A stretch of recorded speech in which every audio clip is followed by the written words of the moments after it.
सुख दुःखाची ऊन सावली घराघराची आहे कहाणी हवे हवे से सुख वाटे हवे हवे से सुख वाटे नको नको से दुख वाटे नको नको से दुख वाटे सुख दुःखाची ऊन सावली घराघराची आहे कहाणी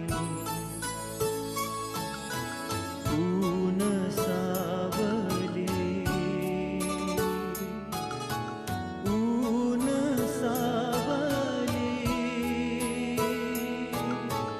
आता मला सांग, मी येतो तुझ्या कॉलेजात आणता होतो त्या पैशावाल्या पोरासनी माझा हिसका. काय झालंय काय? अशी का घाबरतेस बोलायला? नेहा, माझ्या संसाराला कोणाची तरी दृष्ट लागली. कुणीच नाही का ग विद्याचा? अगं मुलगी आहे माझी ती. आईपेक्षा बापाचं हृदय फार हळवं असतं, पण दर्शवू शकत नाही.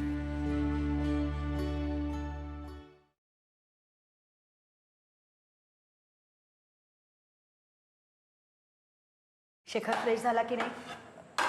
होत आहेत. हल्ली फार आळशी झाला. तू काही बोलत जा जरा त्याला, त्याच्या आळशीपणाबद्दल. काय काय काय? अगं मी सांगितलं त्याला जरा बोलत जा. गप्प काय बसलीस अशी? बोललेलं पटत नाही का तुला?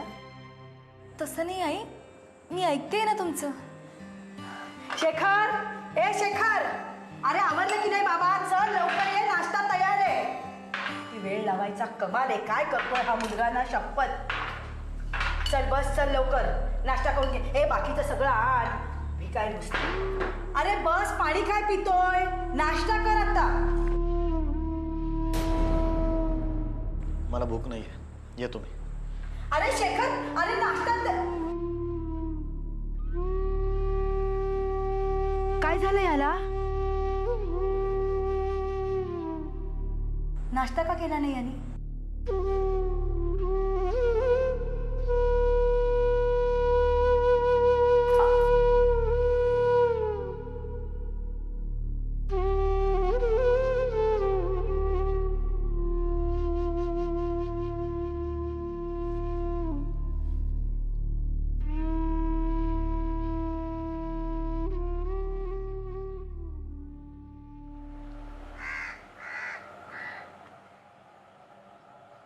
काय चिरंजीव, काय चाललंय?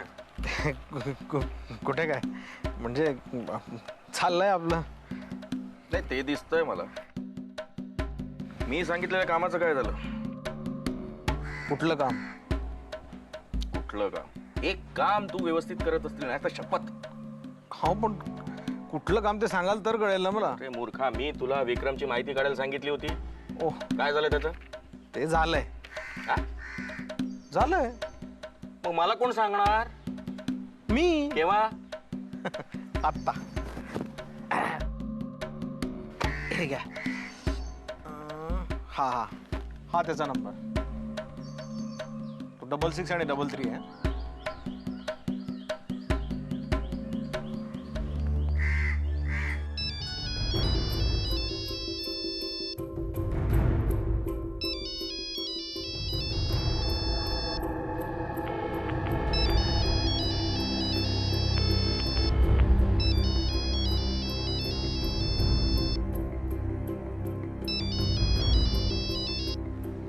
हॅलो, तुम्ही कोण बोलताय? हे पहा, फोन तुम्ही केलाय. तुम्ही सांगा कोण बोलताय आणि कोणाशी बोलायचंय.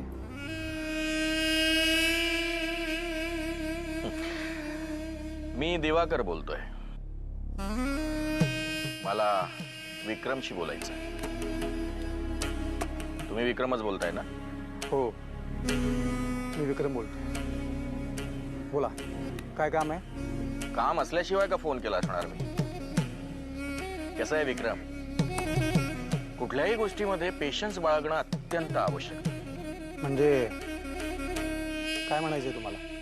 धीर धरा विक्रमजी, धीर धरा. सांगणार, सगळं काही सांगणार. सांगण्यासाठीच तर फोन केलाय मी. पण काय विक्रम, त्याआधी आपली भेट होणं आवश्यक आहे. काय आहे, बऱ्याच गोष्टी अशा असतात ज्या आपसात बोललेल्या बऱ्या. आत्ताही आपण एकमेकांशी बोलतोच आहोत. बोलतोय, आपसातच बोलतोय, पण आपण यंत्रामार्फत बोलतोय. काय विक्रम, हा सेल कधी आपला सेल करायचा कळणार देखील नाही.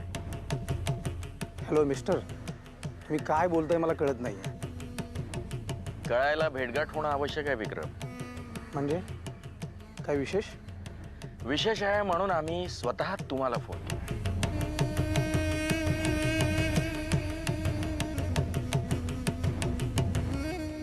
पण तुम्ही कोण दिवाकर, कुठे राहता आणि माझ्याकडे काय काम आहे? मला वाटतं तुला माझं नाव कळलं एवढं फार आहे. त्याकरिताच भेटायला बोलवतोय. हे पहा, जे काही आहे ते स्पष्टपणे सांगा. एकतर मी अनोळखी माणसांशी बोलत नाही आणि भेटण्याच तर दूरच. कूल डाऊन, शांत हो, शांत हो जरा. कसं आहे विक्रम, परिचय होण्यासाठी भेटगाठ होणे आवश्यक असते. आणि कधी कधी माणूस उतावीळपणे निर्णय घेतो आणि स्वतःच नुकसान करून बसतो. हो, पण तुम्ही कोण दिवाकर? मला तुमच्याबद्दल काही माहिती नाहीये. तुझ्यासाठी दिवाकर एवढंच फार आहे. काय चक्रम आहे का माणूस हा? हॅलो हॅलो हॅलो, ठीक आहे. आज मला वेळ नाही, तुम्ही उद्या फोन करा. उद्या मला वेळ राहणार नाही विक्रम.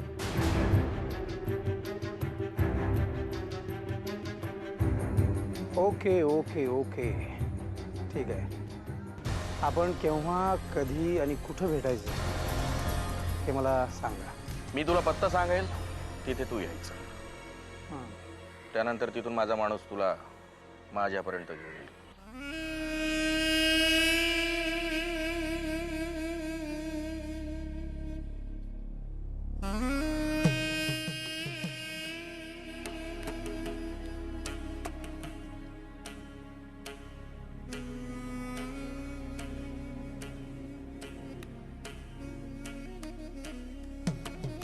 Okay okay, bye, good day.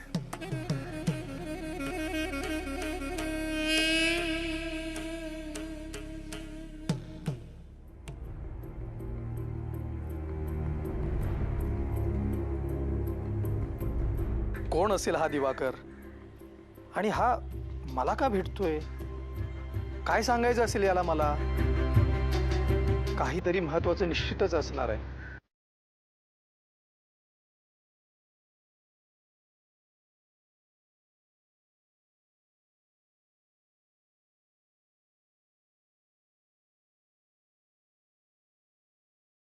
ऊन सावली.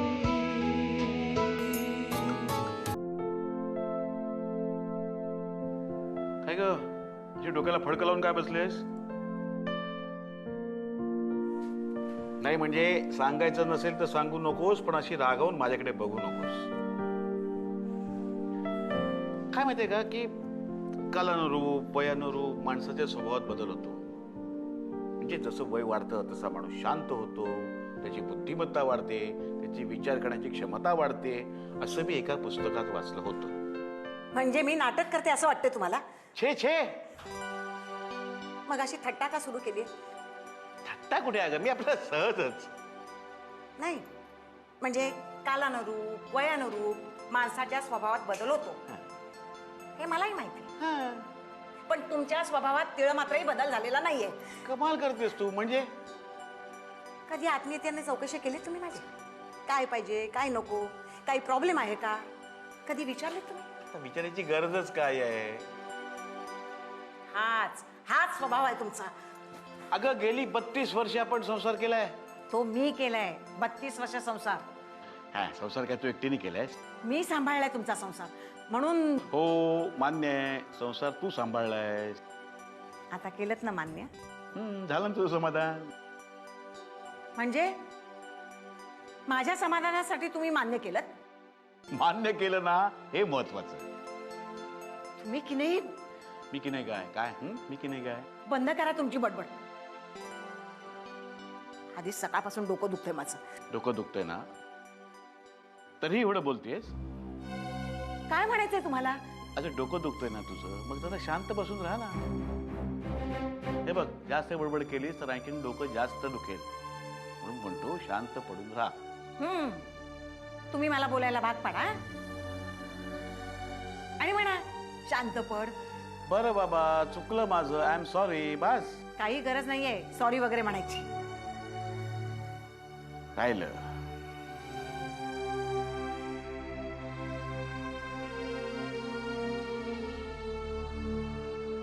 अहो काय?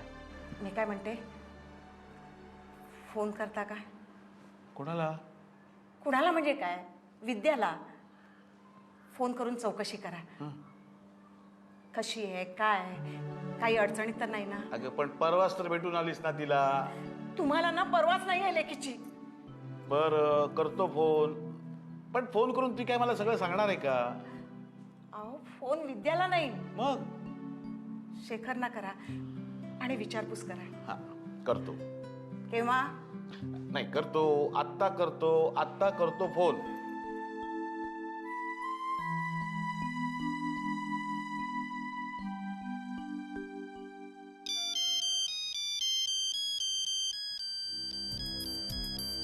रिंग वाजते.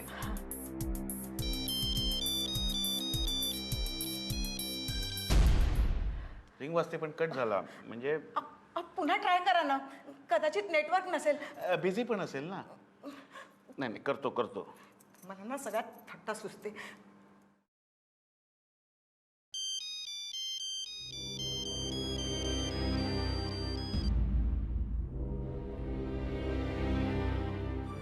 असं काय करतात?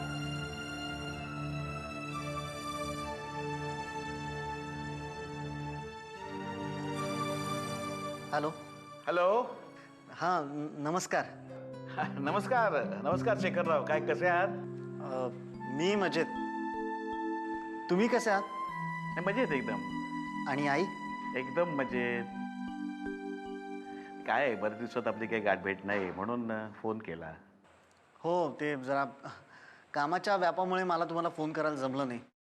होतं असं कामाच्या व्यापामुळे. आधी कामाकडे लक्ष द्या. हल्ली फॅक्टरीचा जरा व्याप वाढला आहे त्यामुळे. बरोबर आहे, पण तब्येतीकडे लक्ष द्या. नाही तर काय व्हायचं, कामाच्या व्यापामुळे तब्येतीकडे दुर्लक्ष व्हायचं. तसं नको व्हायला ना, म्हणून म्हणतोय. नाही नाही तुम्ही काही काळजी करू नका. हो त्याविषयी विचारा ना, विचारा ना.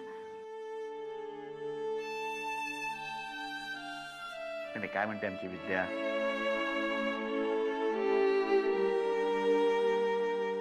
ती ना ती खूप मजेत आहे.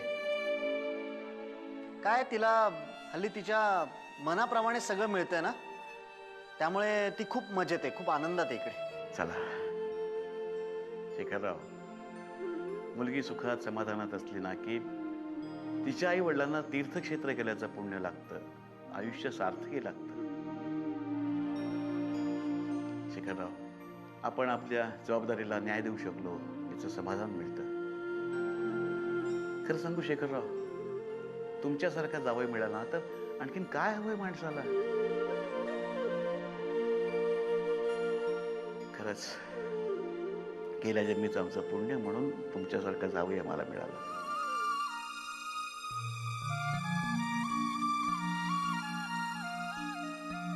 अहो तुम्ही जरा वाजवीपेक्षा जास्तच स्तुती करतायत माझी. नाही शेखरराव, जे खरं आहे तेच बोलतोय. बरं ठेवू फोन? बेटा सुखी राहा. आयुष्यात तुम्हाला कुठल्याही गोष्टीची कमतरता पडू नये. हं? चल, टेक केअर. झालं तुझं समाधान?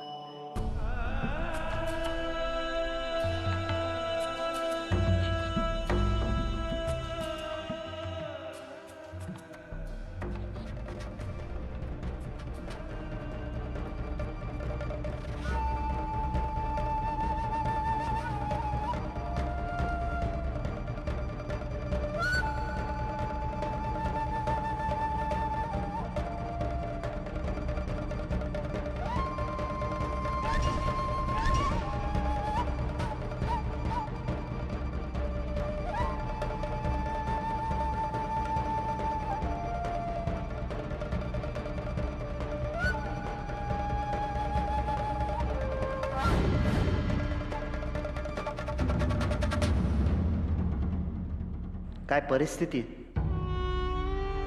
बाबांना किती समाधान आहे. आणि विद्याची खरी परिस्थिती त्यांना कळली तर. विक्रम विद्याचं खरं प्रकरण त्यांना मी सांगितलं तर एका क्षणात त्यांचं सारं सुखस्वप्न मातीमोल होऊन जाईल.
तर आता आपल्या फॅक्टरीमध्ये नवीन मशीन्स इन्स्टॉल केल्या जाणार आहे.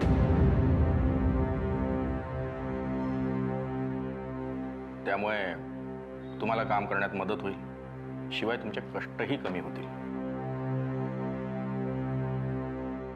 शिवाय आपल्याला कमी वेळेमध्ये चांगल्या प्रतीचा माल मिळेल, जेणेकरून आपण मार्केटमध्ये कमीत कमी वेळात जास्तीत जास्त माल आपण सप्लाय करू शकू, कमी दरात.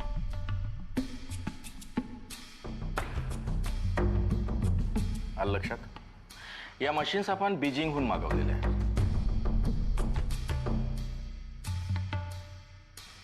त्यामुळे त्या कंपनीची तज्ज्ञ मंडळी काही आपल्याकडे येणार आहे, जी मंडळी तुम्हाला मशीन्स विषयी माहिती देतील, काम करण्याची पद्धत तुम्हाला समजावून सांगतील. ते तुम्हाला समजून घ्यायचं आहे, आत्मसात करायचं आहे, आणि त्यानंतर तुमच्या सहकाऱ्यांना देखील त्या पद्धतीने समजावून सांगणे आहे. ओके? होय सर, तुम्ही अजिबात काळजी करू नका. तशी थोडीफार कल्पना मी सर्वांना अगोदरच दिलेली आहे. That's good. सर, एक विचारायचं होतं. विचारा. म्हणजे आपल्या ज्या कंपनीमध्ये नवीन नवीन मशिनरी येत आहेत, त्याच्यामुळे कोणत्या कामगारांना तुम्ही कामावून तर काढून टाकणार आहे ना? नाही नाही नाही, असा गैरसमज करून घेऊ नका. आपला एकही कामगार कमी होणार नाही. तेवढीच एक काळजी होती सर. काळजी करायचं काही कारण नाही. नाही म्हणजे सगळ्या कामगारांच्या मनामध्ये एकच धडकी भरली होती की आता नवीन नवीन मशिनरी येत आहेत, तर आता आपलं कसं होणार.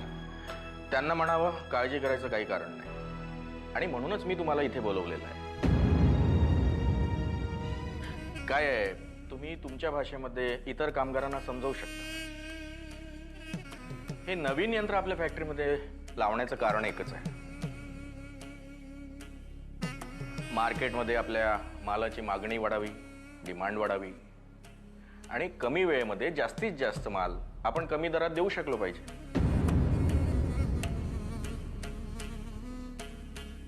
शिवाय काय होणार, हे नवीन यंत्र आपल्याकडे आल्यावर आपण मार्केटमध्ये इतर कंपनीच्या तुलनेत कमी दरामध्ये माल सप्लाय करू शकू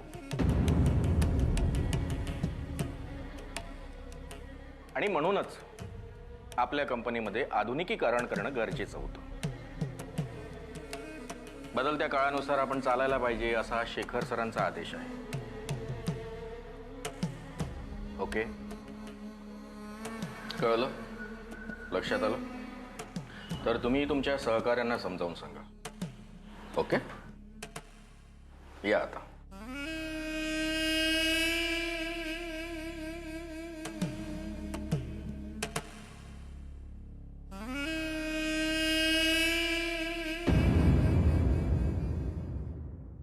अगं तुला सांगते, हे पुरुष आहेत ना, बाहेरचा राग कुणावर काढतात माहितीये?